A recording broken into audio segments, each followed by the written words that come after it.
You're all very welcome in joining us as well as for just the event as part of Féile and Phobail. We're talking today, my guests are the broadcaster, author and journalist Joe Duffy and the journalist and author Freya McClements. They are the co-authors of The Children of the Troubles, a book charting all the children killed in the conflict. I want to begin by asking you, how did the idea for the book originate? And how did you both team up? And then just take us through some of that, please. Well, I suppose if I take that, because I had written a book on the children killed at the Easter Rising. And obviously it was written 100 years after the Easter Rising, and it was extremely hard to research, but we did find 40 children, and we reckon that is the number that were killed during the Easter Rising. And when I finished that book, I realized that 100 years was too long to wait to record the lives of children who have been killed in Troubles, because the children that were killed in 1916 obviously didn't have direct descendants. And over time, the family tree spreads out. And I just started the idea of trying to research the children killed in the Troubles in Northern Ireland as we came up to the 50th anniversary of Patrick Rooney being murdered. And I started it, and I realized it was, after about a year and a half, it was a mammoth task. And then we had the idea of trying to make a documentary, and we submitted it to the BAI. And the BAI came back and said, well, we need 10 committed families within 2 weeks in writing. And that's where Freya came in. Someone suggested Freya was on the ground. And Freya, in those 2 weeks, did incredible work. Now, we didn't get the commission, by the way. So, but that's how I met Freya. And I remember when we met for the first time, she got it. She got it. That this was a book about humanizing statistics. This was a book about telling life stories, regardless of their background or where they came from. But the one thing in common was that they had died violently during the Troubles, or as a result of the Troubles. And I remember saying it just clearly to Freya, would you think about do this together? And co-authorship and everything else. And she said immediately, she said yes. And without Freya, this book wouldn't exist, because I think I would have caved in. It was just so mammoth when we got to 188 names, and we've 2 more since the book came out. That it was such an incredible task. And also I wanted it to be a fitting memorial to the children, a fitting remembrance, a hardback book, really well put together, lovely, for a book that wouldn't fall down behind the couch, that would stay on a shelf and people would take it down from time to time, mainly relatives, and God knows there are a lot of relatives given the number of children that were killed. And that's basically where the idea, but it we wouldn't be in print today without Freya McClements. Well, you know, Joe is always far too kind, and Joe always says that, and I always have to come back and say it wouldn't have happened without Joe either. I mean, obviously, it was his idea. And I mean, as he's explained there really well, he always had this, you know, even while working on Children of the Rising, you know, I think you always knew, Joe, that there'd been this conflict in the north, all these children killed, and that you wanted to do them justice. And I think for me, you know, when I was so lucky, really, in a sense, because the project came to me and Joe came to me. But I suppose, you know, somebody from the north who grew up, you know, during this, you know, I don't remember, I'm too young to remember all in the book, but there are ones that I wrote about that you know, that I remember them happening. I remember the trauma, and I've always felt, you know, I, as a journalist in the north as well, you know, your job is, you know, this is kind of your job, it's to write about the place that you come from and the stories of the people here, their lives, and in a way, you know, what could be more important than this? And I think, and again, Joe's did this really well. You know, we both felt very much from the start that it was about doing the children justice, and that was what we both wanted from the book. And I mean, that's a really, really hard thing to pin down. You know, what does that mean? You know, what does that mean to somebody? How do you do that? And I suppose, funny, I'm thinking of actually when I started to talk to those first 10 people to get that first application. Reldos for Justice was a great help at that point, and has been the whole way along, and even really have to credit yourself, Mark, and everybody in Relatives for Justice, Mary Kate and Andre, and absolutely everybody. But one of the people that you introduced me to was Maureen Rafferty, Philip Rafferty's mother. And I never forget, and I've spoken of this story before, I'll never forget going actually coming into the office in the Glen Road there and meeting her, and Maureen says, you know, nobody knows my Philip's name. You know, they took a boy from the street, they put his hood over his head and they murdered him, and nobody knows my Philip's name. And she says, I think the world needs to know about this. And this was for both of us, that, you know, that the world needs to know these names and needs to know. I think that was a guiding light for both of us. And at the very end of the project, just before the book was published, and you'll remember this, Mark, because you were there, we went back down to see Maureen, and she was, I think she was the first of the relatives to see the book, and you saw the book, and I remember sitting talking to Maureen, and you were there flicking through the book, and I was thinking, oh my goodness, what do you think? You know, what's Maureen going to think? And you know, the reaction from yourselves and the reaction from everyone has just been overwhelming. And Joe, I know you'd have found that well, that it's been the reaction of the families, really, hasn't it? Has been the big. Yeah, and the families are the most important element of it in terms of the reaction to the book. But one thing that struck me greatly doing the research, now I was president of USI in 1984, and I was up and down to Northern Ireland a lot because it was one organisation with the NUS, and a great friend of mine, Jude White, his mother was killed, Peggy Margaret was killed in 1984, and I remember getting the phone call from Jude early in the morning because we were due to meet later that day to say his mother and an RUC policeman had been killed in the same explosion. A duffel bag was left on their windowsill on University Street. So I was very conscious, but what I was not conscious of, and what has really struck home to me is in the research for the book, is the number of people affected by the Troubles, primarily obviously in Northern Ireland. Like 7,000 lost a child. This is hard to believe. In other words, their parents were alive when they were killed. Obviously, there were adult children as well.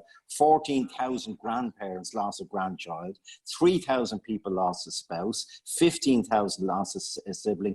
And I just hate reading out these numbers because they become almost invisible. 45,000 lost an aunt or an uncle. 170,000 directly bereaved. 170,000 got a physical injury. 2/3 of the population had at least one traumatic experience. And it's just, and I remember just looking at one story, Freya, you spoke to and you met Molly Little. And I'm very conscious of Michael McCartan's family, who was Molly's son, because the 40th anniversary of his killing by the RUC was last week, the 23rd of July. And he was, by the way, he had a paintbrush, would you believe it? He had a paintbrush in his hand and was writing as kids do up the UTP or whatever, and the RUC said they thought it was a gun.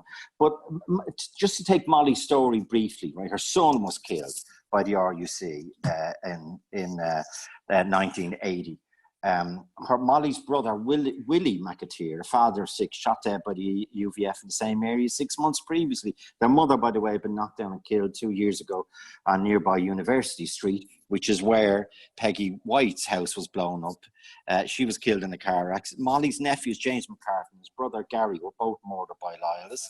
James was abducted, savagely beaten and killed by the UDA in 1972. His brother Gary, who had a child, was shot dead in 1987. Another relative, Noel McCartan, was shot and killed on St. Patrick's Day in 1974. 1 week later, Noel's brother-in-law, John Hamilton, was also shot dead by the UVF. Molly's first husband, Charlie McCartan, had been seriously injured when the UVF bombed the Rose and Crown in 1974. 6 people, by the way, were killed in that. And another relation of the McCartan family, David Glennon, a father of 6 children, was shot and killed by the UDA on March the 8th, 1973.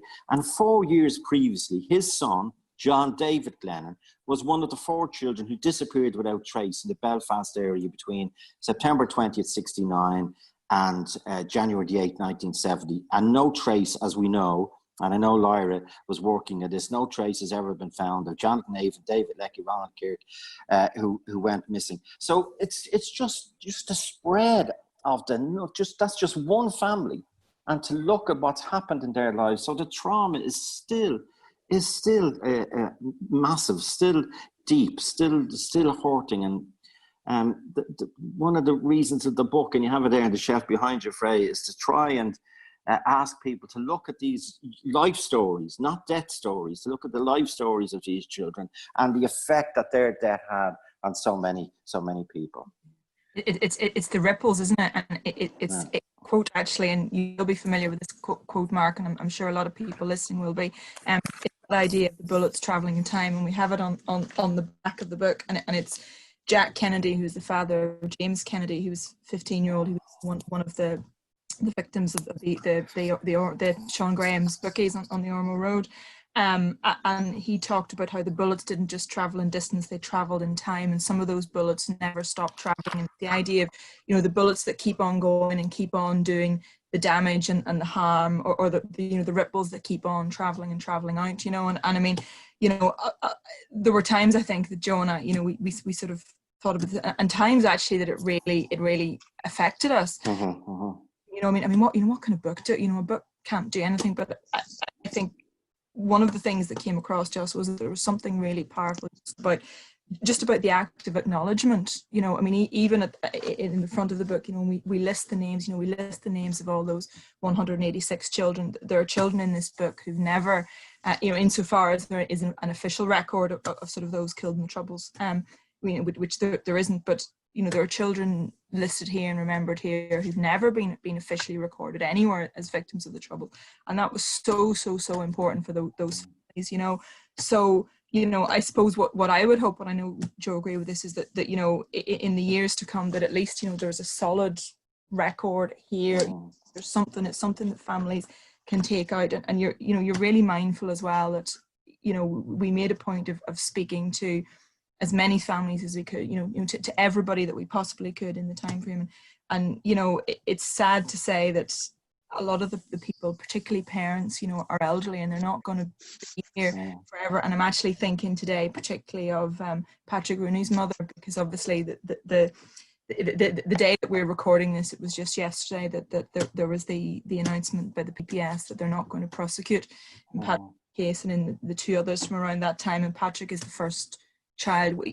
He one of the earliest victims of the Troubles, but he's the first child to die in the Troubles. He's the first child in the book, and I was lucky enough again and privileged enough to go and meet his mother Alice and his brother Con and sister Sharon, and to be invited into their home, and they told me about Patrick. And Patrick, he's not just the first child killed in the Troubles. He was he was a 9-year-old. He wanted to be a priest. He loved horror movies and he loved Halloween. And then the night before he was murdered, he'd been allowed to stay up late to watch a film, and I think with him, with all the children, but you get a sense of him as a person, and I think sometimes in the sort of shorthand of the Troubles, and I did it earlier, I said Sean Graham's book, and people know what I mean, and they know what happened. And it was about almost, it was about remembering the personalities. It was about remembering, the wee boy who loved horror movies and he wanted to be, apparently he would get on his brothers and sisters for, not being devout enough and things like that. And they would take a hand at him, and, and it's all those lovely wee memories, and you feel like you know him, and through that you remember him, don't you? And all the other children. What's different about this book, Joe and Freya, and in a sense you've probably preempted it. You mentioned families constantly and the experience and the ripple effect, and about all of the engagements with them too, and about it being a memorial, and it is. And I was going to ask you, in the sense that there are people that write books about the conflict. They observe the conflict in the north, across the island, and they go to libraries, they do research, or they do a bit of field work. This process was entirely different. It was completely different in that you reached out and you made every effort to speak to as many people as possible. And I can't underline how important that is for families, because families, the media operates, and it's not a criticism of the media per se, but they operate in a way where news is fast. They need something. Like yesterday with Con Rooney, the media need something, and families need the media too, in terms of to tell their story. But the process for you, explain a little bit about the process and why it was important. Yeah, I mean, think to be honest, we never really thought of any other way of you know, and it was the obvious. And I mean, maybe it's because we both have a journalistic background. You know, what you do in journalism, you know, you go and talk to people. But I remember, and Joe will elaborate more on this, but I remember, you know, initially, because it was a documentary, we started out and there were sort of 10 families, and one of the, I think it was one of the first meetings we had about the book down in Dublin, when it was going to be a book, and both of us, I think, said immediately, well, no, you know, actually, well, we can't just, you know, pick 20 names or pick 30 names and just, you know, go, you know, we just actually couldn't do it. So it was almost, it wasn't even a decision that was thought through. It was just a kind of an automatic thing needed to go and talk to people. And I know, Joe, I mean, there were times we sort of looked at it and thought, you know, what are we doing? You know, because trying to even make, and I mean, we couldn't make contact with every family and start. Some of the children very sadly don't have families. There were a few families who we did contact who wished us all the best of the book, but said, look, we don't want to be involved ourselves, you know, and that's completely fine. We respected that, you know, but I don't think we realized what a big project it was, but we just knew that that was the way we had to do it. I think that's right, Joe, isn't it? Yeah, and what struck me was, given the nature of what we were talking about, you couldn't just arrive in a home and leave after 20 minutes. Because I remember going up to Martin McGuigan's family home, where his relatives live, Ray McGuigan, and Martin had been killed in 1979. They had a gang of lads, all around 16, heading to a dance, hadn't the money for the bus or a taxi, walking along the road, play acting, and the IRA had planted a bomb in a hay truck, and they said they mistook the lads for a British Army patrol. But when I arrived to Ray's house near Fort Kill, the relatives of the other child that was killed, James Keenan, they'd been buddies, but they arrived as well. And believe it or not, they had not spoken to each other about the atrocity over the years. And that was just an afternoon of, it was an incredible privilege. I was sitting in as they looked at photographs for the first time of the funeral. This has been the wound was so grievous, and they spoke, and it ended in a lot of tears and also ended in the two families coming together to try and get a memorial to the two boys. So I was quite struck by the way families were joyous in one sense to find that they had something that you could start talking about this now. And one thing we can say, Freya, is, and it was never announced, unfortunately, but we can say it now, President Michael D. Higgins was going to host a day in Orsanukdran back in May, before the pandemic, obviously, for relatives of the 188 families. In fact, 189, because we've been contacted by the mother of Gerald Flynn, who was killed on the 15th of the 6th, 1988. He was 3 years of age. His mother, Geraldine, contacted me, and she wanted him included, and she was coming to the Ors. But the amazing thing was, when we emailed and contacted the 188 families, be they Dublin, obviously Northern Ireland primarily, the UK, London, Warrington, every single one of them immediately wanted to come. Every single one of them wanted. It was an amazing reaction, and they were going to be introduced, obviously, to the president, and they briefly speak about the relative who died. But nobody. It was just that sense. Even though people have been killed by British Army, as we know, by RUC, by the IRA, by the UDA, the UVF, the INLA. And then various dissidents or whatever, and British Army, obviously. But the sense of, I was really overwhelmed by that reaction, that everyone, if they were killed by the IRA or killed by the British Army, every one of those families felt they had something in common, and that was they lost a young child during the Troubles. And no child deserved to die in the Troubles. No one deserved to die, but no child deserved to die. And I know people say, well, you had one fella, did he not throw a petrol bomb or something? If in Dublin, one fella was in a stolen car, in Dublin, you would not be, being in a stolen car is not a death sentence and should not be a death sentence. Acting the idiot out on the road or throwing a petrol bomb should not be a death sentence.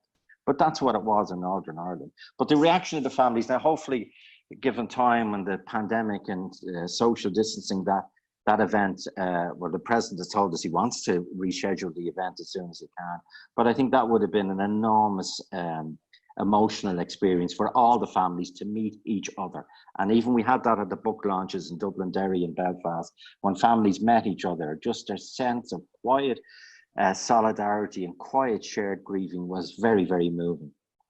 Yeah, no, and that's even at the Titanic, which was important, and I was at that launch. The room was packed with, hundreds and hundreds of relatives, and I was really struck because Pierce McShane would be the brother of young Martin McShane, killed on Cool Island by the British Army, and I was with Pierce, and we were chatting, and he said to me, "Look, Mark, look," and he opens the book at the page where Martin is. He says, "Look at that. There he is. And he says, Mommy and Daddy would have been so proud of this. There'd have been, this means so much to us." And when you talk about it being a memorial, Joe, that's what it is. It's about that recognition and acknowledgement. And I turn, and the Murray family are there, Leanne's brother, and they had been at the Féile last year, and there was a play about Leanne and just how it affected their family and the trauma.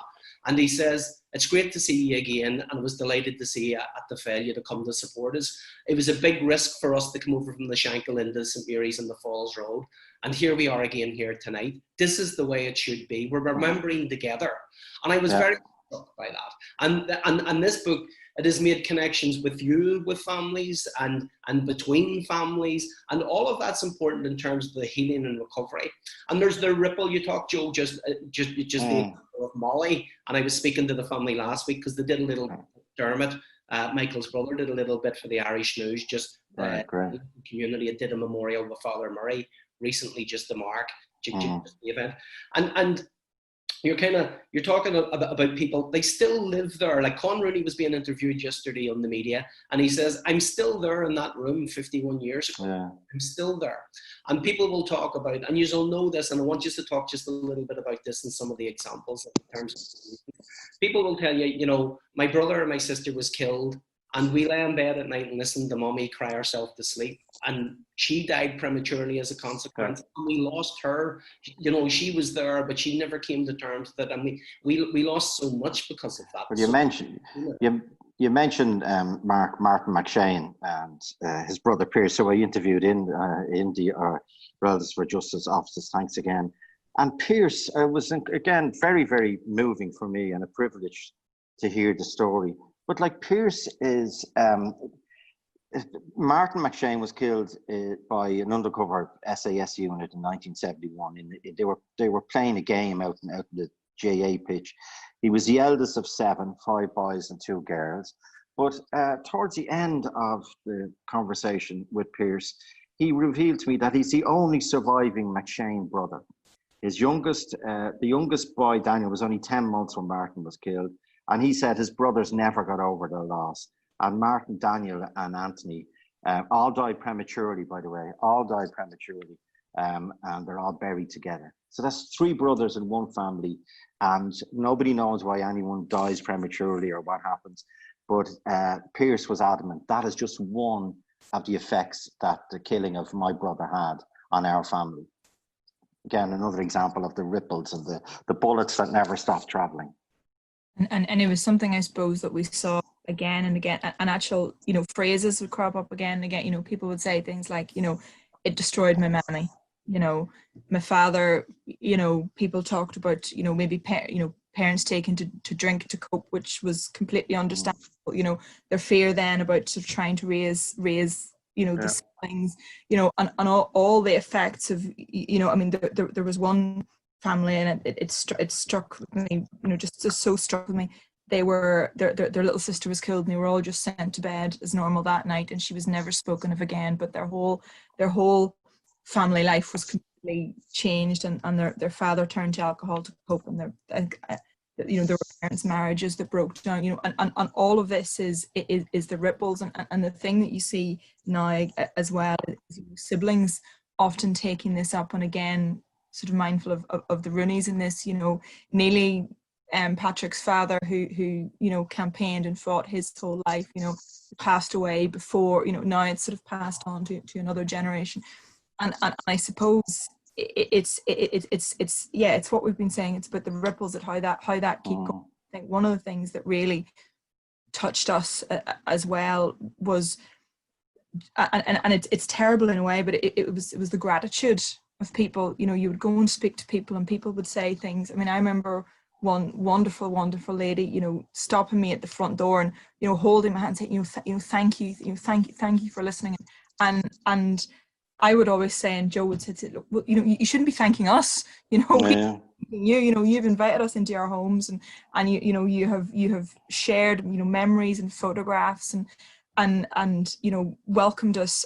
You know, we should be the people who are thanking you. But to me, that's an indication of the extent to which families feel that they haven't been listened to, that nobody has come to their door before, that nobody's asked. This was always something that sort of happened and was supposed to be kind of put away in a drawer. And I think one that really I mean, so many that stuck with me, but a lady called Anne Maguire, who would be the sister of Hugh Maguire, little boy who was killed in West Belfast, and to this day it's still really not entirely clear what happened, and she I think it's remembering off the top of my head, so forgive me if I get the details. It was either he'd been run over, I think, by an army Saracen, or there was a claim that he'd been hit by an iron bar that had bounced off. It was sort of very, very confused, yeah, and nobody knows. And Anne had been a child herself at the time, and we were doing the interviews for the book. She had only just come to Elders for Justice to try and find out, and this is decades afterwards. And I remember her sitting in the office there in the Glen Road, and she had this a very, very thin file, and there were two things in the file. There was a photocopy of the page from Lost Lives and a piece from the Irish News at the time, and that was all there was. And she says, look, I've just decided, I couldn't think about it up to now, but I've decided now that I need to try and find out what happened to my brother, you know.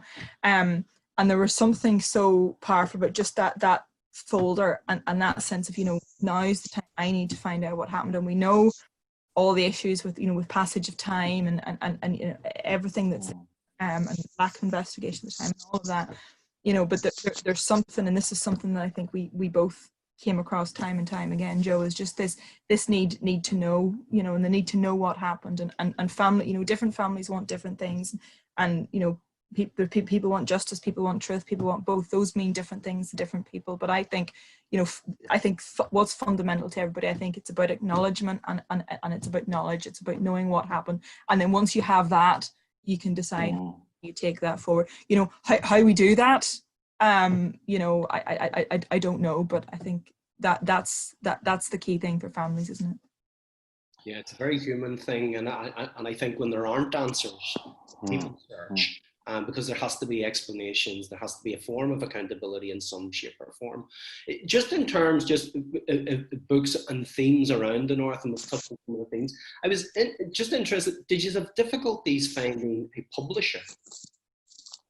No, because I had already published Children of the Rising, and that came out in October 2015, and bizarrely, but anyway, it was number one for 6 or 8 weeks, and Hachette published it, and then I put the idea of the Troubles to them, and I get the same reaction in RTE, by the way, you know, that the Troubles are people just to turn off and all this carry on, and that the publisher were a little bit reluctant at the start, but they suggested another project to me, which I tried, but I had no interest in it, no. And every time I'd meet the publisher, who was brilliant, Kira would say to me, you know, you spent the last half hour talking about children in Northern Ireland. That's not the book we're working on. We're working on something about Dublin or something. But anyway, she just said then, listen, come on, this is really important. Let's and the only stipulation I put was that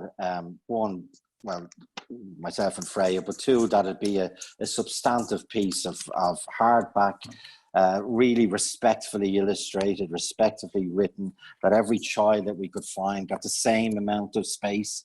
That was another critical thing we did. I know we could have written one book about one particular child in total, but what we decided to do, and that we would give each child the almost exact number of words. I know that sounds almost cold, but we really felt that every death, no child deserved to die, and every child deserved to be remembered in the same volume, so to speak, without doing 6 pages on one child, which could easily have done because there's so much information on some children and isn't a lot of information on others. And I'm so glad, looking back on the book now, I'm so glad that we did it that way. I really am. Yeah, me too. And they did a brilliant job, because again, you know, and I'm so grateful to Shadow Publishers and to Kira, because, you know, again, we wanted to be something that people would keep. And I know there are families in Belfast who have a child in this book who have bought it and who have bought a copy for everybody in the family, and they said, we can't open it yet, but we've got it sort of kept in a safe place, and, you know, so that we can take it out. And I remember again going back to the launch in Belfast, and there were so many of the families there. And I remember, Joe, we were up at the front looking out and seeing it was the McGee family, Anne McGee's family, JJ, yeah, her brother, and the rest of them, and they were holding it really tight, you know, and it was because it meant something, you know. So just, I think, for us to know that book is sitting in all these households and will be there, you know. That's, yeah, it's a just on a lighter note, Mark, we were at the launch in Derry, and yeah, it's a great story. The 2 children and a British soldier here, obviously, but this child here, who's now an adult, obviously, the same way as Michael McCarthy would be, 56 if he was still alive, was killed when he was 16, 40 years ago. But this child here came up to us, his name is Eamon. He's now a school principal in a primary school near Derry, which is incredible. He was saying that he has not much contact with this boy, but he did well and is a happy chap. He also remarked about the ice cream. He now hates ice cream. He won't stand it. But the question he asked, he said, I wonder what happened to that chap in the middle, who would be that British soldier, who'd be 22, 23. I can't even work out He's the very young. age, but just very young, yeah. Just the things that brought up. That would be interesting to probably find that out. I suppose, and it is a memorial, and it's a really fitting memorial, and we in Relatives for Justice would say that it's a seminal piece of work alongside Lost Lives. That's, you know, they're the 2 kind of key things. The difference with Lost Lives is it would be impossible for them to get around to do like these did, which makes your book even that bit more uniquely special, particularly for the families whose children are featured in it. But saying that, there, and you touched on this earlier, Joe, there are some people in the book that aren't even statistics in the Lost Lives book. Like, I know Denise Ann Dixon would be one that you spoke very passionately about one time. Yeah, and she was, this is the other thing that struck me. Denise Ann Dixon was knocked down out with her skipping rope, knocked down on the street by a ferret. I think it was a ferret armoured car. Now, I don't know, I know a little bit about armoured cars. In the name of lunacy, what were British soldiers doing, flying around narrow streets in armoured cars that have a letterbox for visibility?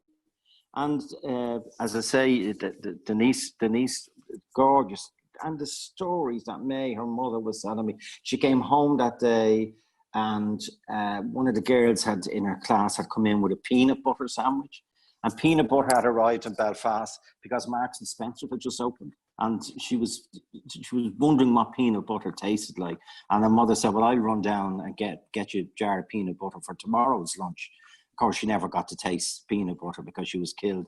She was killed that afternoon. And the number of children that were, and we did deliberately include them, because just the recklessness of a state putting that type of vehicle on narrow streets where children are playing. They don't even have gardens.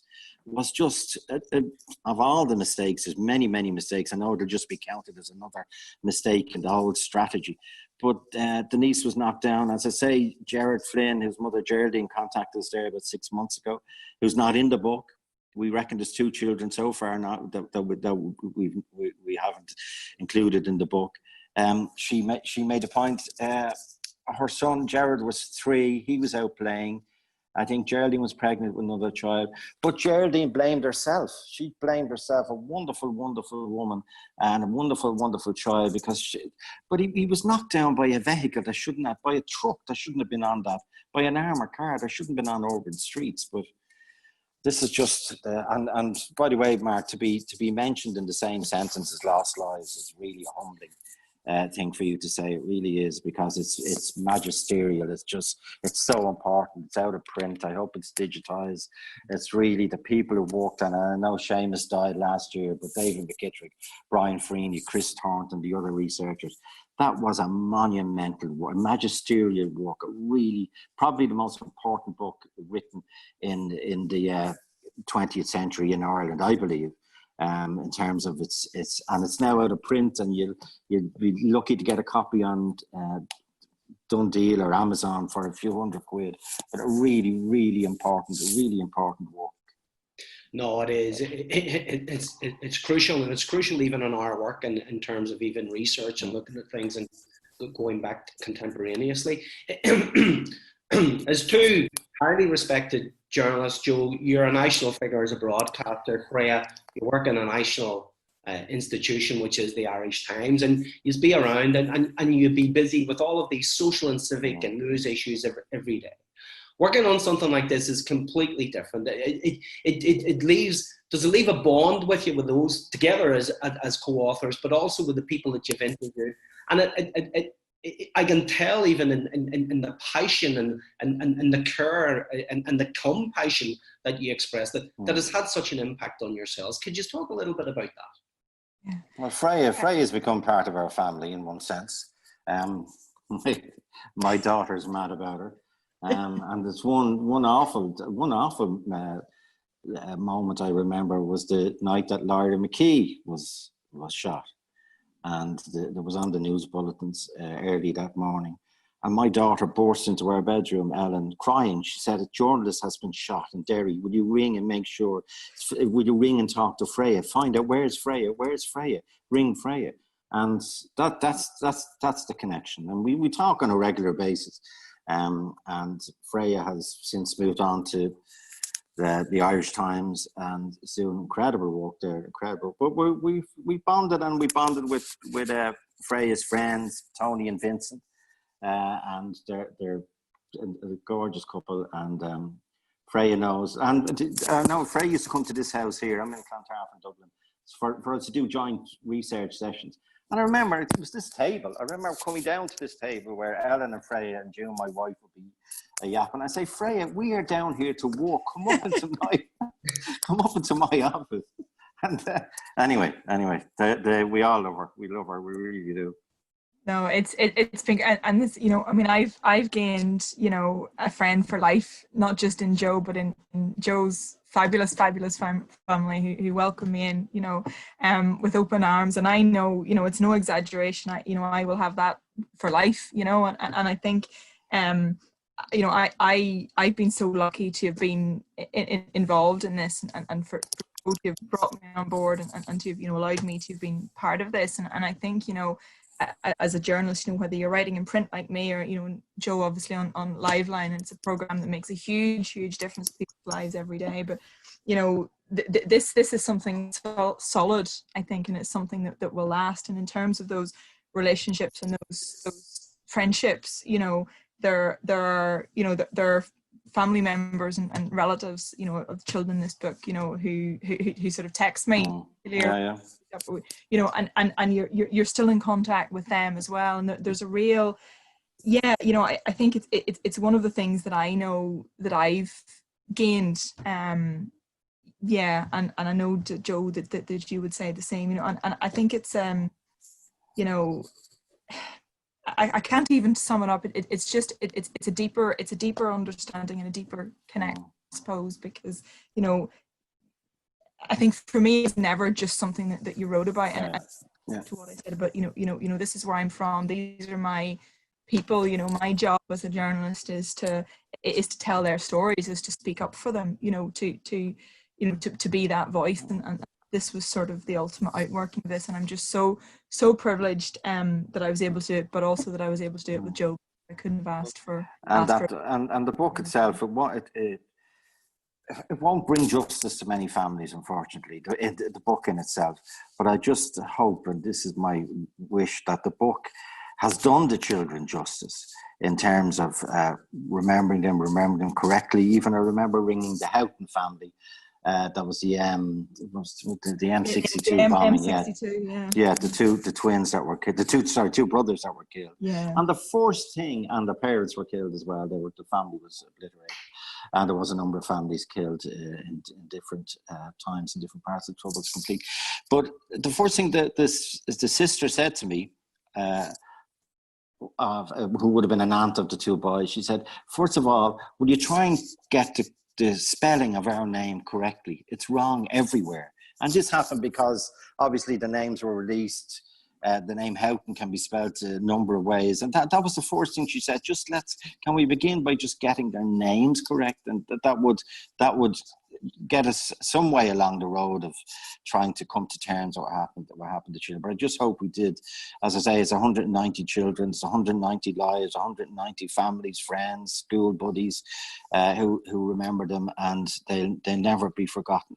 But I just hope we've, in a small way, it's only a book, a small way, we've humanized their beautiful, beautiful lives, and every single one of them, without exception, was loved. Well, it's a powerhouse of work. It is an essential reading. You provided a voice to many people that never had a voice. You've remembered people that were, by and large, beyond their families and immediate communities, forgotten. And what you did in the context of even transitional justice, which is an international theme, is you have provided the historical recovery of memory. And you've brought it to the fore and set it center stage in many regards to say, us too. This is a story and it had to be told. So power to you, and it is absolutely. Thank you, Mark. Thank you. Now, there's a couple of wee things that I'm going to finish on, and I want to come to you, Freya, about this. There was a particular piece of music at the launches, and I want you to tell me about it, because that was powerful. Yeah. So we were so lucky, I suppose, in that we had a piece of music specially composed, inspired by the children, written by my goddaughter, Rebecca Doherty, who's an aspiring composer, and it just came about because she knew that I was working on the book, and she said, Can I read it? And so I said yes, of course, and she read one of the very early drafts. She read sort of the first part. And then she phoned me up and she said it was so, and I mean she's 21 now, so she she's of that generation, she's of that sort of post Good Friday Agreement generation, and she phoned me, she says, it was amazing, she said, but it was so sad because every bit, every piece she read about every child, she felt like she was just getting to know them, and said, and then there was this dread because I knew that something terrible was going to happen to them. So I think it certainly opened her eyes to the reality, I suppose, of what had happened here before she was born. So she went off completely off her own bat, and she composed this piece of music, and she composed it for the flute specifically, because she says, I wanted something that was in both traditions, and listen to it. I know absolutely nothing about music, but beautiful piece of music. Joe listened to it, was like, we have to get her to play this, so she came and she performed it on the launch, and that was actually its world premiere, global debut, if you like, at the launch in Belfast. And again, she was to play that for the president in the Irish, had that event gone ahead, and I much hope that it will. But it was just, it was a piece inspired by the children and for the children, and I think it added, it really added something to that night and something to the poignancy. And I think, again, for the families, that's another way of telling the story. That's another way of telling what happened. The book, one way of doing that, and the piece of music is too. And it's about acknowledgement, and it's about telling that story. So we hope, actually, Rebecca's actually recorded that piece of music for BBC Radio Ulster.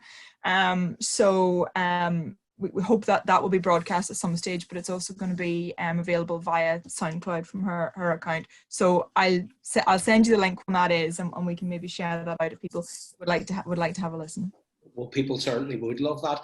I think we're drawn to a close around about now, but I'll kind of just wrap up, and we'll probably have closing comments. You mentioned, Joe had mentioned the ARIS with President Higgins, and you mentioned there now, and I'm sure the families, when the situation changes with COVID and so forth, and it's safe, that they will have that, and that'll be a tremendous add on to the sense of national recognition from the president.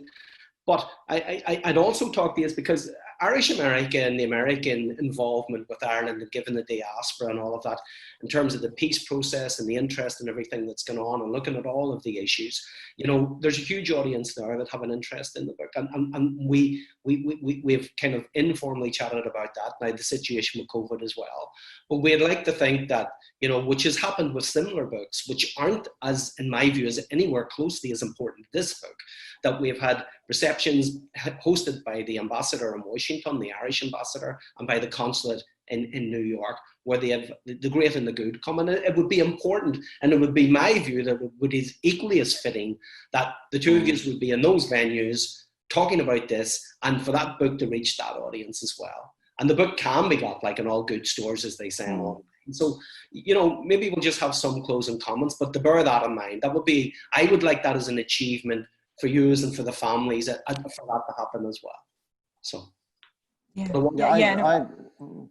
I'd love. I agree with you, Mark. Thanks, but I'd love if we could get it to England, Scotland, Wales, get it to London, get it to. Like, I was struck. I had a conversation on the radio recently with Charles Spencer, who's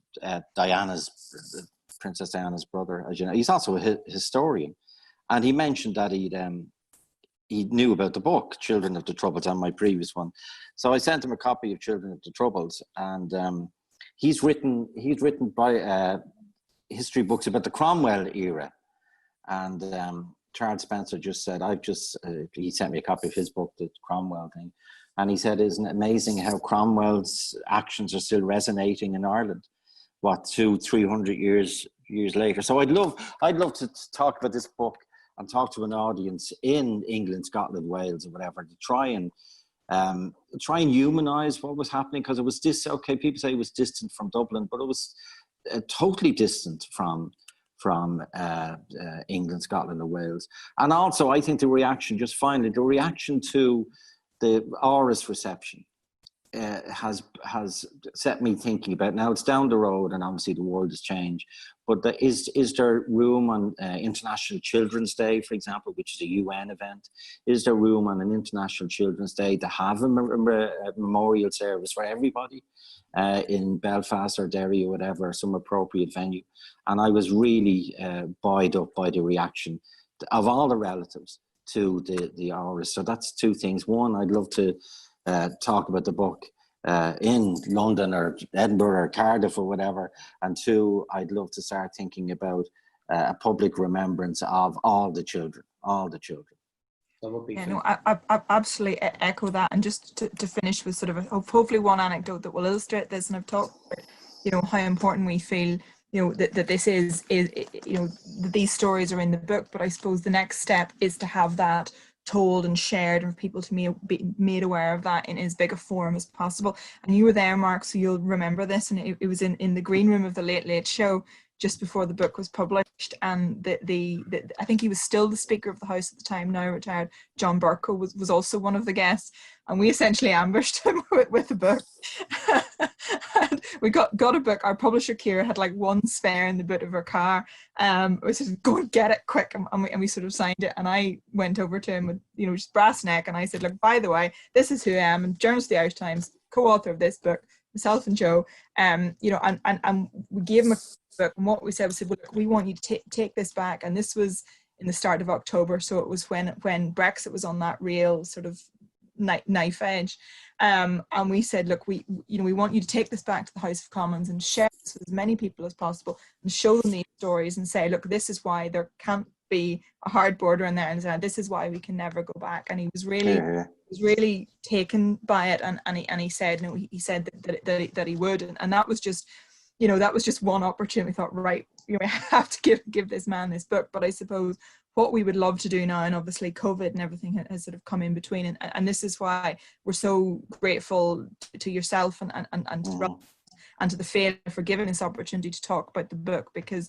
other events and festivals have had to be cancelled, and it's important that they were, and that's had to happen because of public health. That is the most important thing. But to be able to have this forum here today to kind of just to talk about the book and share it to that wider audience has been wonderful, and thank you for that. And absolutely, I suppose the bottom line for us is that wherever we can take this, whether it's to England, Scotland, to America, to the States, to Washington, to Boston, wherever it is, we are to the Irish, we are very much up for that, and we'd very much like to do that. But I suppose just to finish, what I would like to say again is thank you to you, Mark, to everybody, to the other groups and individuals who helped us through the course of the book. I mean, there's a big long list at the back of the book. I mean, the Pat Finucane Centre in Derry, South East Fermanagh Foundation, so many individuals, organizations, that we just couldn't go into now, and I mean, everybody who's been so supportive since, it really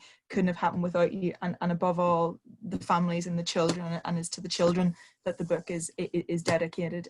So thank you. Well, listen, it's been an absolute honour and a privilege to talk to you today. It's a powerhouse. It's going to be there forever. Those people in that book will never be forgotten. And I want to personally commend you for this work. I just can't praise you enough. It's so vitally important, and you have made a solid contribution. The acknowledgement, recognition, healing, and recovery in transition from conflict to peace, and it's been so important. Thank you. Thank you, Mark, and everyone at Féile. Thank you so much.